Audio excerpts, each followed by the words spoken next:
اللہ فرماتے ہیں وَأَدْخَلْنَاهُمْ فِي رَحْمَةٍ وَظَنُّونِ إِذْ ذَهَبَ مُغَاضِبًا، اور مچھلی والے کا بھی تذکرہ کریں، انہیں بھی ایک پریشانی آئی تھی، وہ اللہ سے ناراض ہو کے چلے گئے. یہ قرآن کی ایک اصطلاح ہوتی ہے، اللہ سے کوئی بھی ناراض نہیں ہوتا.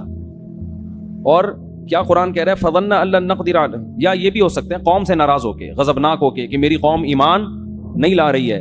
فَظَنَّ أَن لَّن نَّقْدِرَ عَلَيْهِ، یہ سمجھ بیٹھے کہ جیسے ہمیں ان پر قدرت ہی نہیں ہے.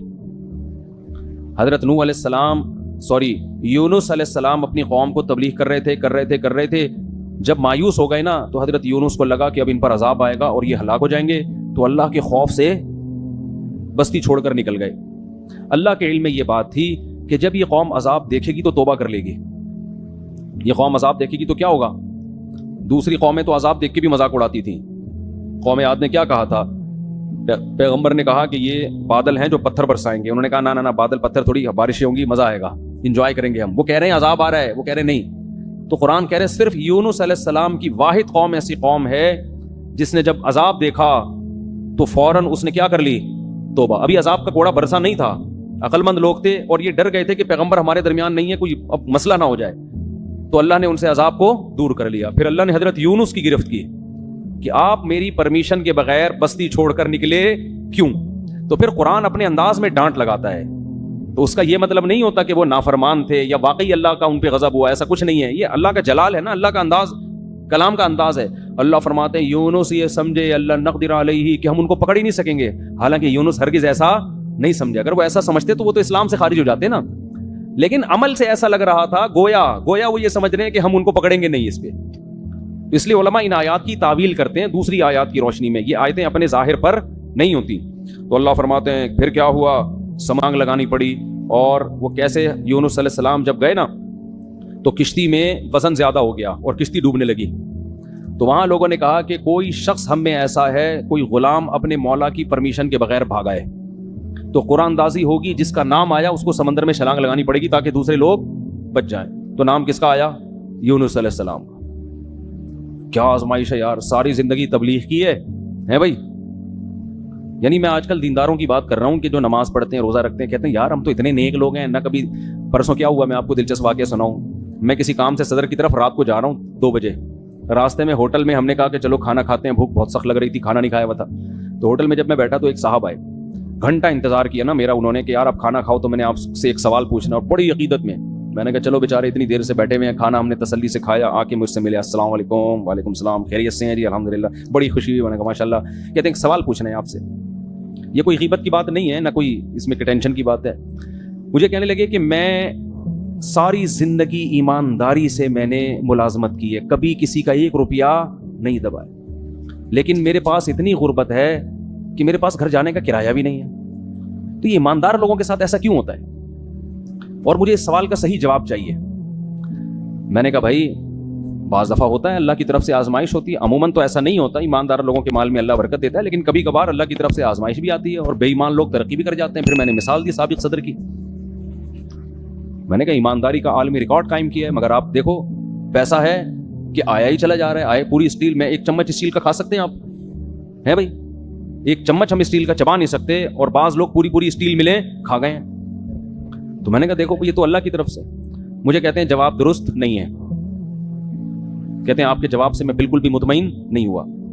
پھر میں نے یہ بات ان کو سمجھائی. کہہ رہے ہیں آپ کے جواب سے میں بالکل مطمئن نہیں ہوا، السلام علیکم، آپ جا سکتے ہیں. میں نے کہا بھائی میرے پاس تو یہی جواب تھا، وعلیکم السلام، اپنا خیال رکھیے گا. خیر انہوں نے مجھ سے معذرت بھی کی کہ اگر آپ کو تکلیف ہوئی تو معذرت چاہتا ہوں. تو یہ ہمارے ہاں بہت سے دینداروں میں ہے کہ ہم نماز بھی پڑھ رہے ہیں، ہم تو ایمانداری سے نہ کسی کا دل دکھاتے ہیں، نہ یوں کرتے ہیں نہ یوں کرتے ہیں، پھر بھی آزمائشیں آ رہی ہیں. تو بھائی یونس علیہ السلام کو دیکھو، ساری زندگی تبلیغ کی ہے اور نکلے بھی اللہ کے خوف سے. یعنی اس لیے نہیں کہ تبلیغ چھوڑ کے معاذ اللہ بھاگ رہے ہوں. بھائی اللہ کا عذاب نہ آ جائے، تو اللہ کا عذاب تو ایسی چیز ہے کہ اس سے تو بھاگنا ہی چاہیے. لیکن نتیجہ کیا نکل رہا ہے؟ نام کس کا آ رہا ہے قرآن اندازی میں؟ حضرت یونس کو تو سوچنا چاہیے تھا کہ اللہ جب میں تیری ساری زندگی میں نے تبلیغ کی ہے اور اب عذاب آ رہا ہے تو میں بھاگ رہا ہوں، تو کنوینس کا انتظام کس کے ذمہ ہے بھائی؟ اے اللہ کم از کم بائی روڈ کا انتظام کر دے، یا بائی ایئر کا انتظام کر دے، یا شپ کا کوئی انتظام کر دے. یہ انتظام تو تیرے ذمہ. اپنے کرایہ خرچ کر کے میں کشتی میں بیٹھ رہا ہوں اور وہ کشتی کیا ہو رہی ہے؟ ڈاما ڈول ہو رہی ہے. تو اس وقت ان کو خیال آیا ہوگا کہ کشتی میں ڈوبنے کا خطرہ ہے، کوئی بات نہیں, دوسرا کوئی بندہ یہاں سے اترے گا, ہم تو بچیں گے کیونکہ ہم تو اللہ کے پیغمبر اور بہت نیک. عجیب بات, کسی کا نام نہیں آ رہا. نام بھی کس کا آیا ہے؟ یونس. تو اب جب نام آیا تو بھی اللہ سے شکایت نہیں کہ یہ کیا ہو رہا ہے میرے ساتھ. کنوینس کا اللہ نے کوئی انتظام بھی نہیں کیا پراپر ہے بھائی, اور ایسی کشتی میں بٹھوا دیا جو اب کیا کر رہی ہے, ڈوب رہی ہے. اور اللہ نے تو مجھ سے بڑے بڑے وعدے کیے تھے, اور اب اتنے درجنوں لوگوں میں نام کس کا آ رہا ہے؟ میرا. کچھ بھی نہیں ہے. چلو سمندر میں چھلانگ لگائیں گے, کوئی پھٹا وٹا مل جاتا ہے, کہیں تیر کے آدمی چلا جاتا ہے, کچھ نہ کچھ دیر تو زندہ رہتا ہے نا. ادھر سمندر میں چھلانگ لگائی اور مچھلی منہ کھول کے کھڑی ہوئی ہے, لے بھائی مچھلی کے پیٹ میں. لیکن ایک حرف شکایت کا نہیں آ رہا. قرآن ہمیں یہ سب کیوں بتاتا ہے؟ اللہ سے اچھا گمان رکھو, ہر غلطی اپنے کھاتے میں ڈالو. ہر غلطی نہیں بھی ہو تو بولو میں غلط ہوں. ہر غلطی کس کے کھاتے میں؟ بھائی میں ہی غلط ہوں. مجھے یاد ایک دفعہ ہم جب چھوٹے بچے تھے نا, اس وقت تبلیغ والوں میں بڑا جوش ہوتا تھا, اب بھی ہے لیکن وہ والا جوش رہا نہیں ہے. وہ بڑا جوش ہوتا تھا بھائی. وہ جب 3 دن کی جماعت آتی تھی نا, پورے محلے کو ہلا کے جاتی تھی. وہ ہر ایک کو لے کے, کوئی گٹر کے ڈھکن پہ بیٹھے ہیں, اس کو سمجھا رہے ہیں, ادھر لے آ کے چائے پلا رہے ہیں. بڑا اب بھی ہے لیکن ظاہر ہے جو چیز شروع میں ہوتی ہے اس میں جوش زیادہ ہوتا ہے. تو وہ بہت محنت تھی. تو کیا کہہ رہا تھا میں؟ نہیں, مچھلی کی بات. ہاں, تو مجھے یاد ہے ان میں ایک ساتھی تھے, انہوں نے جماعت میں بہت وقت لگایا ہوا تھا, سال لگے ہوئے تھے ان کے, اندرون ملک بیرون ملک, بڑے محنتی اور بڑے متحرک. تو ایک دن وہ بس میں میرے ساتھ بیٹھ گئے, ہم سفر کرنے لگے. تو میں نے ان سے بات کی, میں نے کہا اللہ نے آپ سے بڑا کام لیا ہے, بہت کام لیا ہے, بہت لوگوں کو اللہ نے آپ کے ذریعے ہدایت دی. تو مجھے کہتے ہیں بھائی میں تو کام بگاڑنے والے لوگوں میں سے ہوں, تبلیغ میں کچھ لوگ ایسے لگے ہوئے ہیں جو کام کیا کر رہے ہیں, بگاڑ رہے ہیں, تو میں بھی انہی نالائقوں میں سے ہوں. مجھے ان کا یہ اسٹائل بڑا پسند آیا. میں نے کہا اتنا کام کر رہے ہیں یہ بندہ, لیکن اگر ذرا سی کسی نے تعریف کر دی تو کیا کہہ رہے ہیں بھائی, تبلیغ میں کچھ لوگ ایسے ہیں جو بیڑا غرق کر رہے ہیں تبلیغ کا, انہی بیڑا غرق کرنے والوں میں سے ایک میں بھی ہوں. اب کوئی بیوقوف ہوتا تو کہتے پھر نکل جاؤ تبلیغ سے, ٹھیک ہے نا. تو یہ تواضع ہے کہ بھائی ہم کیا کر رہے ہیں, ہم تو کام بگاڑنے والوں میں سے ہیں. تو اللہ کو یہی پسند ہے, دعوے اور بڑی بڑی باتیں نہیں کرنی چاہیے. تو یونس علیہ السلام کو جب مچھلی کے پیٹ میں گئے ہیں تو قرآن کہہ رہا ہے احساس ہو گیا یونس کو کہ غلطی کس کی ہے بھائی میری. کچھ غلطی ہوئی ہے, ورنہ اللہ غلط نہیں کر سکتا کسی کے ساتھ. فنادا فی الظلمات, قرآن کہہ رہا ہے اندھیروں میں پکارا. ایک تو مچھلی کے پیٹ کا اندھیرا, ایک سمندر کی تہ کا اندھیرا, اور ایک رات کا اندھیرا. یہ رات کو واقعہ ہوا ہے, کتنا خوف ہوگا. ابھی آپ کو سمجھ میں نہیں آ رہا, کبھی سمندر میں رات کو سفر کریں, پھر آپ کے اچھوں کو بھی سمجھ میں آئے گا کیا حالت ہوتی. فی الظلمات لا الہ الا انت, کہ اللہ تیرے سوا کوئی عبادت کے لائق نہیں. سبحانک, تو ہر عیب سے پاک ہے, تو ظلم نہیں کرتا. انی کنت من الظالمین, میں ہی ظالم ہوں, غلطی کس کی ہے, میری. قرآن کہہ رہے ہم نے مچھلی کو حکم دیا اگل دے بھائی کنارے پہ لے جا کے, بس یہی دکھانا تھا ہم نے. اور پھر اللہ نے کیا کیا, جب مچھلی نے کنارے پہ اگلا ہے تو سمندر کے کنارے پہ تو کچھ بھی نہیں ہوتا, وہاں اللہ نے اپنی قدرت سے فوراً درخت پیدا کر دیا, چھاؤں پیدا کر دی, اور پھر ان کو حکم دیا واپس جاؤ اپنی قوم کے پاس, ہم نے اس قوم سے عذاب کو ختم کر دیا ہے. تو یونس علیہ السلام کے ساتھ جو یہ معاملہ تھا, اس کو قرآن تو اس انداز سے بیان کر رہا ہے, لیکن جو اللہ کے کلام کے مزاج سے واقف ہے نا, ان کو پتہ ہے یہ اللہ کا انداز ہے بات کرنے کا. حقیقت میں یہ سزا نہیں تھی, بلکہ ان کے درجے کو اور زیادہ بلند کرنا, رہتی دنیا تک لوگوں کو بتانا کہ اللہ کے اپنے محبوب بندوں کے ساتھ معاملات کیا ہوتے ہیں. تو دیکھو ایک بات خوب یاد رکھو, ہم نے شریعت پہ چلنا ہے اور موت تک چلتے رہنا ہے. جو بھی ہو جائے, جیسا غلط ہو اچھا ہو, یہ ہمارا ہیڈک نہیں ہے, یہ مسئلہ اللہ کا ہے, سمجھتے ہو. اور آپ نے اپنے لحاظ سے شریعت کے حکم پر عمل کیا, بعد میں پتہ چلا حکم ایسا نہیں بلکہ ویسے ہے, ٹینشن لینے کی ضرورت نہیں ہے. بھائی ہم تو اسی کے مکلف ہیں. جیسے یونس علیہ السلام اس وقت یہ سمجھ رہے تھے کہ مجھے یہاں سے بھاگ جانا چاہیے, بھائی عذاب آئے گا تو میں بھی پس جاؤں گا, تو اپنے لحاظ سے بالکل ٹھیک کیا. اللہ نے سزا دی اور سمجھایا کہ بھاگنا نہیں چاہیے تھا. انہوں نے کہا اللہ میں توبہ کرتا ہوں. اب یہ نہیں کہ اسی غم کو لے کے بیٹھنے میں بھاگا کیوں تھا, کاش میں نہ جاتا, کاش میں یہ نہ ہوتا, نہ, یہ کاش واش کے لفظ نہیں. علماء کہتے ہیں اگر آپ سے غلطی بھی ہو جائے, جب توبہ کر لی نا, اس غلطی کو ہمیشہ سے اپنی ڈکشنری سے نکال دو. پھر یہ پاگلوں کی طرح سوچنا کاش یہ نہ کرتا, ہائے یہ نہ کرتا, یہ پاگل اور وہمی ہونے کی علامت. غلط ہو صحیح ہو, جو آپ کے سمجھ میں آ رہا تھا آپ نے اس وقت کیا. غزوہ احد میں دیکھو نا 70,000 شہید ہو گئے, تو یہ نہیں کہ صحابہ بیٹھ کے بار بار یہ سوچ کاش ہم مدینہ سے باہر نہ نکلتے, کاش مدینہ کے اندر رہتے, اس نے یہ بولا تھا, انہوں نے بولا تھا مدینہ سے باہر جاؤ, انہوں نے مروایا ہے, اس نے یوں کروایا ہے, یہ کروایا. قرآن کیا کہہ رہا ہے, فَإِذَا عَزَمْتَ فَتَوَكَّلْ عَلَى اللَّهِ, بھائی سوچ سمجھ کے ایک رائے قائم کی, اللہ پہ چھوڑ دو بس. اور دوبارہ بھی یہی ہوگا, مشورے اسی طرح سے ہوں. اور اگر مگر کا لفظ استعمال نہ کرو. کتنا صاف پابندی لگا دی نا, آگے بڑھو بس. تو اس میں نقصان ہو فائدہ ہو, کیونکہ اصل آخرت ہے, آخرت میں اللہ نوازے گا آپ کو. تو یونس علیہ السلام کو دوبارہ اللہ نے بھیجا. پھر اللہ نے حضرت زکریا کا واقعہ بیان کیا. وہ بھی ایک غم میں مبتلا تھے. وہ غم کیا تھا؟ اولاد نہیں تھی, پریشان تھے, ساری زندگی دعائیں مانگتے مانگتے مانگتے گزر گئی مگر اولاد نہیں ہوئی. بالآخر بوڑھے ہو گئے اور بالوں میں بھڑکنے والی سفیدی آ گئی. ایسی سفیدی جو بالکل بال بھڑک رہے ہوتے ہیں نا, سفیدی سے چمک رہے ہوتے ہیں, ایسی سفیدی. بیوی بانجھ بھی تھی اور اب بوڑھی بھی ہو گئی. جوان عورت اگر بانجھ نہ ہو, بوڑھی ہونے کے بعد تو ویسے ہی اولاد کا امکان ختم. اور اگر پہلے سے بانجھ بھی ہو اور پھر بوڑھی بھی ہو جائے, اب تو کوئی چانس ہی نہیں ہے. لیکن دعائیں اللہ سے مسلسل مانگ رہے ہیں. تو اللہ نے کیا فرمایا؟ اذ نادا ربہ, زکریا کو یاد کرو, انہوں نے اپنے رب کو پکارا, رب لا تذرنی فردن, اے اللہ مجھے تنہا مت چھوڑ. حالانکہ آپ کے تو ہزاروں شاگرد تھے, اولاد مانگ رہے ہیں اللہ سے. وَأَنْتَ خَيْرُ الْوَارِثِينَ, اے اللہ تو سب سے بہتر وارث ہے. فَاسْتَجَبْنَا لَهُ, اللہ فرماتے ہم نے ان کی دعا کو قبول کیا. وَوَهَبْنَا لَهُ يَحْيَىٰ, ہم نے گفٹ میں ان کو یحییٰ عطا کیے. پہلے ہی اللہ نے نام بھی بتا دیا. وَأَصْلَحْنَا لَهُ زَوْجًا, ان کی زوجہ کو بھی تندرست کر دیا, اولاد کے قابل بنا دیا. کیوں یہ عجیب کام کیوں کیا؟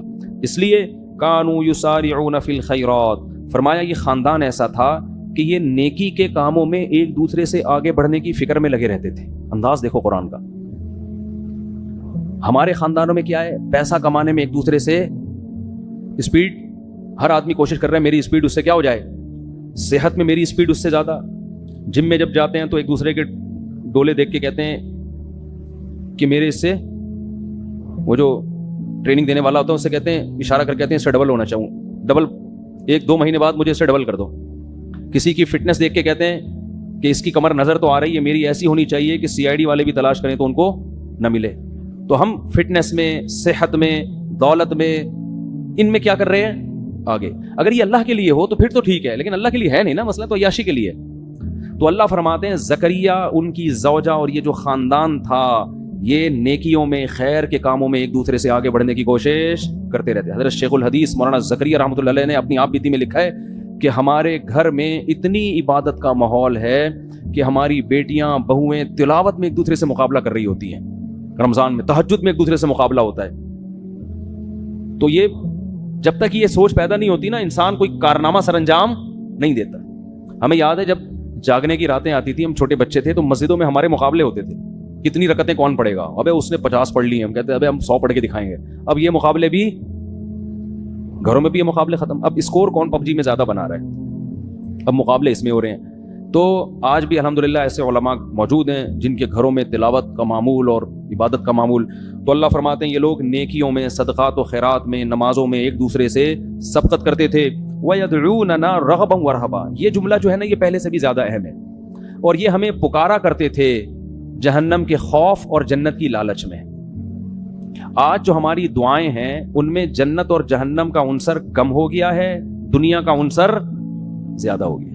ٹھیک ہے, وہ بھی دنیا بھی مانگے اللہ سے, لیکن جس چیز کی جتنی زیادہ ضرورت ہو سب سے زیادہ وہ مانگنی چاہیے.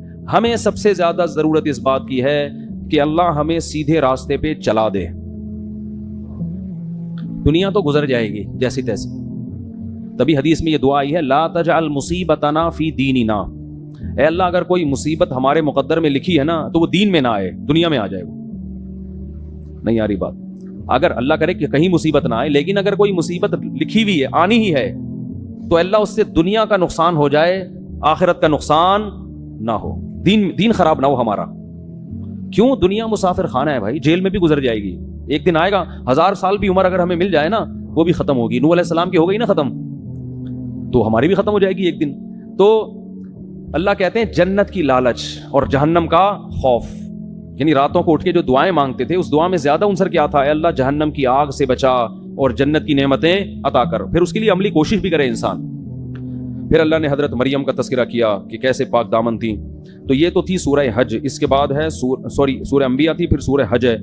سورہ حج میں اللہ نے قیامت کے زلزلے سے اس کو شروع کیا. اے لوگو اتقوا ربکم, اپنے رب سے ڈرو. ان زلزلۃ الساعۃ شیء عظیم, قیامت کا زلزلہ کوئی معمولی چیز نہیں ہے. یوم ترونھا, جس دن تم اس زلزلے کو دیکھو گے, تذہل کل مرضعۃ عما ارضعت, سب سے زیادہ ماں اپنے دودھ پیتے بچے سے محبت کرتی ہے. اللہ فرماتے ہیں ہر دودھ پلانے والی, چاہے وہ انسان ہو یا جانور ہو, وہ اپنے دودھ پلانے والے بچے سے اس زلزلے کو دیکھ کر غافل ہو جائے گی. وَتَضَعُ كُلُّ ذَاتِ حَمْلٍ حَمْلَهَا, ہر حمل والی عورت یا جانور وہ اپنے بچے کو اس ٹینشن سے گرا دیں گے. وَتَرَى النَّاسَ سُكَارَىٰ, اور تم اس منظر میں اگر لوگوں کو دیکھو گے تو ایسا لگے گا یہ نشے میں ہیں. وَمَا هُمْ بِسُكَارَىٰ, حالانکہ انہوں نے نشہ نہیں کیا ہوگا. وَلَٰكِنَّ عَذَابَ اللَّهِ الشَّدِيدُ, اللہ کا عذاب بہت سخت ہوگا. وَمِنَ النَّاسِ, آگے اللہ نے فرمایا یا ایھا الناس ان کنتم فی ریب من البعث, اے لوگو اگر تمہیں قیامت کے زلزلے اور اس کے بعد مرنا اور پھر مٹی ہو کے دوبارہ زندہ ہونے پر یقین نہیں ہے, تم یہ کہتے ہو کہ یہ خدا یہ کام کیسے کرے گا. فَإِنَّا خَلَقْنَاكُم مِّن تُرَابٍ, تو دیکھو ہم نے تمہیں مٹی سے بنایا ہے سب سے پہلے. کوئی یہ کہہ سکتا ہے یہ مٹی سے چلتے پھرتے انسان, دو آنکھیں دو کان, ناک, دل, دماغ, جگر, کھوپڑی, یہ سارا سیٹ اپ بن کے چلتا پھرتا پتلا, کوئی کہہ سکتا ہے یہ؟ فرمایا ہم نے مٹی سے بنایا. ثم من نطفۃ, پھر اس مٹی کو منی کے قطرے میں تبدیل کیا ہم نے, اس کو دیکھو کیسا عجیب ہے. ثم من علقہ, پھر وہ ماں کے رحم میں جمے ہوئے خون میں تبدیل ہو جاتا ہے, حالانکہ اس منی کے قطرے میں اور خون میں کوئی آپس میں مناسبت نہیں ہے. ماں روٹی کھاتی ہے اور اس کو ہم کیسے جمے ہوئے خون میں تبدیل کر دیتے ہیں, کتنا عجیب کام ہے کہ. ثم من مضغہ, فرمایا پھر اس کو گوشت کا لوتھڑا بنا دیتے ہیں. بلڈ سے گوشت بنانا بھی کس کا کام ہے؟ اللہ. مخلقۃ غیر مخلقۃ, پھر کیا دوسرے مقام پہ اللہ نے فرمایا پھر ہم اس کے ہڈیاں اور اس کے اوپر گوشت چڑھا دیتے ہیں اور پھر تمہیں ماں کے بطن سے باہر نکال دیتے ہیں. ثم نخرجکم طفلا ثم لتبلغوا اشدکم, کمزور پیدا ہوتے ہو پھر تمہیں پروان چڑھا چڑھا کے لتبلغوا اشدکم, ایک دن جوانی کی دہلیز پہ قدم رکھتے ہو. تمہارے چال میں طاقت, تمہاری آواز میں طاقت, تمہارے بازو میں طاقت, تمہارے سوچنے سمجھنے میں طاقت.